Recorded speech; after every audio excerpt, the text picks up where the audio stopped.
पाकिस्तान की जमीन के नीचे एक खजाना छुपा हुआ है। एक ऐसा खजाना जिसकी कीमत का अंदाजा खरबों डॉलर्स में लगाया जा रहा है। और अब दुनिया की बड़ी ताकतें जैसे चीन और अमेरिका इस खजाने को पाने की दौड़ में हैं। तो सवाल यह है कि क्या यह खजाना पाकिस्तान के लिए एक नेमत है या एक जहमत बन जाएगा? आइए इस पर बात करते हैं। जी हाँ, खरबों डॉलर्स ये कोई छोटी मोटी रकम नहीं है। हम बात कर रहे हैं एक ऐसे खजाने की जो पाकिस्तान के मुस्तकबिल का पूरा नक्शा ही बदल सकता है। क्यों? क्योंकि पाकिस्तान की जमीन में वो वसाइल हैं जिनकी आज पूरी दुनिया को शदीद जरूरत है। तो सवाल ये पैदा होता है कि आखिर ये खरबों डॉलर्स का खजाना है क्या चीज़। चलें सबसे पहले तो यही देखते हैं कि पाकिस्तान की ज़मीन में कौन कौन सी कीमती धातें और मादनियात हैं और आज की दुनिया में ये इतनी अहम क्यों हैं। देखिए, ये सिर्फ जमीन से निकलने वाले पत्थर नहीं है। सोना जो है वो सिर्फ जेवरों में नहीं लगता, वो हवाबाजी की सनत से लेकर हमारे स्मार्टफोन्स और कंप्यूटर्स तक हर जगह इस्तेमाल होता है। और तांबा, इसके बगैर तो कोई भी इलेक्ट्रॉनिक चीज काम ही नहीं कर सकती। खास तौर पर आजकल जो रिन्यूएबल एनर्जी की बात हो रही है। इसी तरह क्रोमियम विंड टर्बाइन्स और सोलर पैनल्स के लिए जरूरी है। और मैंगनीज, वो तो इलेक्ट्रिक गाड़ियों की बैटरियों की जान है। मतलब ये वो चीजें हैं जो हमारी आज की जदीद दुनिया को चला रही हैं। अच्छा, एक धात ऐसी भी है जिसका शायद बहुत ज्यादा जिक्र नहीं होता, लेकिन आजकल इसकी अहमियत सबसे बढ़कर है, और वो है एंटीमनी। ये सेमीकंडक्टर्स और जदीद टेक्नोलॉजी के लिए इंतहाई जरूरी है। अब दिलचस्प बात यह है कि दिसंबर 2023 में इसके सबसे बड़े प्रोड्यूसर यानी चीन ने इसकी एक्सपोर्ट पर मुकम्मल पाबंदी लगा दी। इस एक फैसले ने पाकिस्तान के पास मौजूद एंटीमनी के जखायर को रातों रात कई गुना ज्यादा कीमती बना दिया है। और ऐसा नहीं कि ये सब कुछ सिर्फ कागजों में है। इस दौलत को जमीन से निकालने का काम शुरू हो चुका है। इसकी सबसे बड़ी मिसाल है रिकोडेक प्रोजेक्ट। अंदाजा है कि 2028 से वहां हर साल 2 लाख टन तांबा निकाला जाएगा। और ये बात याद रखने वाली है कि रिकोडेक तो सिर्फ एक शुरुआत है। अब जो वसाइल इतने बड़े हों तो जाहिर है दुनिया के बड़े खिलाड़ी भी मैदान में आएंगे। तो अब देखते हैं कि इस आलमी दौड़ में कौन कौन शामिल है और हर एक का मकसद क्या है।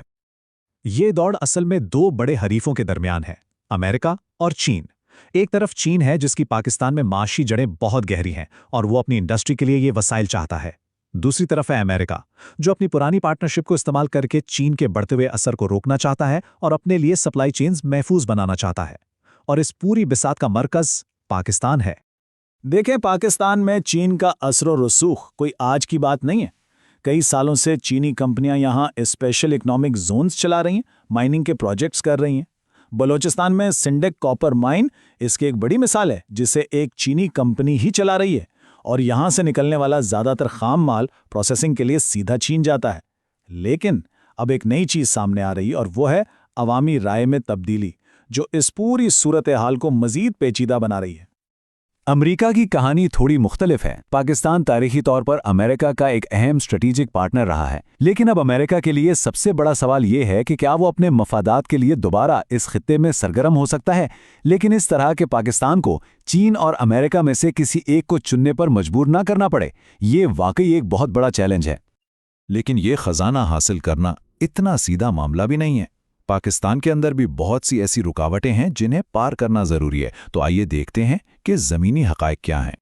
देखें, माजी में सबसे बड़ा मसला यहाँ का ब्यूरोक्रेटिक निज़ाम था। ज़रा तसव्वुर करें, किसी भी सरमायाकार को 6 अलग अलग इदारों, 8 मुख्तलिफ कवानीन और 36 रूल्स के एक जाल में फंसा दिया जाता था।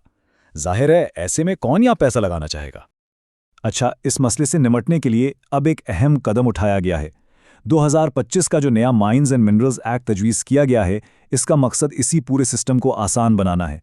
यानी अप्रूवल्स एक जगह से हों, रूल्स सबके लिए एक जैसे हों, शफाफियत हो और सरमायाकारों को तहफ़्फ़ुज़ मिले। मकसद यह है कि मुल्क में सरमायाकारी के लिए माहौल को बेहतर बनाया जाए। लेकिन सिर्फ कानून बदल देने से सब कुछ ठीक नहीं हो जाता। असल चैलेंजेस तो अब भी मौजूद हैं। सिक्योरिटी के मसाइल हैं, दहशतगर्दी का खतरा है, हमारे पास अपनी जदीद माइनिंग टेक्नोलॉजी की कमी है। फिर सबसे अहम बात, मुकामी आबादी जो पानी की कमी और आलूदगी जैसे मसाइल का सामना करती है और अक्सर इन बड़े बड़े प्रोजेक्ट्स के फ़ायदे से महरूम रह जाती है, क्योंकि सारा खाम माल तो प्रोसेस होने के लिए मुल्क से बाहर चला जाता है। और अब आते हैं सबसे बड़े और सबसे अहम सवाल की तरफ। आखिर इस पूरी दौड़ का फ़ायदा किसको होगा? जब आलमी ताकतें एक तरफ हों और दूसरी तरफ एक तरक्की पजीर मुल्क, तो इस ऊंचे दाव के खेल में क्या वाकई एक मुनसिफाना सौदा मुमकिन है? फ़ायदा किसका होगा? ये एक इक़्तिबास है जो इस ताकत के अदम तवाज़ुन को बहुत अच्छी तरह से बयान करता है कि जब अमेरिका जैसा मुल्क आकर कहे कि हमें ये डील चाहिए तो उसका फ़ायदा किसको होगा, ख़ास तौर पर एक ऐसे मुल्क में जो खुद सियासी तौर पर तकसीम हो और जहां की क़यादत को इक़्तिदार में रहने के लिए अमरीकी हमायत की ज़रूरत हो। तो पाकिस्तान के लिए रास्ता बहुत मुश्किल है। इसे एक बहुत ही नाजुक तवाज़ुन कायम रखना होगा। एक तरफ अमेरिका से डील करनी है, दूसरी तरफ चीन से, और इन सब के बीच ये भी यकीनी बनाना है कि फ़ायदा उसके अपने लोगों को पहुंचे। ये एक बहुत ही कठिन सफारती रास्ता है। तो आखिर में सवाल वही है, क्या पाकिस्तान का ये छुपा हुआ ख़जाना इसके आवाम की तकदीर बदलेगा और इन्हें गुर्बत से निकालेगा, या फिर ये सिर्फ दूसरों की खुशहाली के लिए ज़मीन से निकाल कर ले जाया जाएगा? इस सवाल का जवाब तो आने वाला वक्त ही देगा, लेकिन एक बात तय है, दुनिया की नज़रें पाकिस्तान की इस दौलत पर हैं।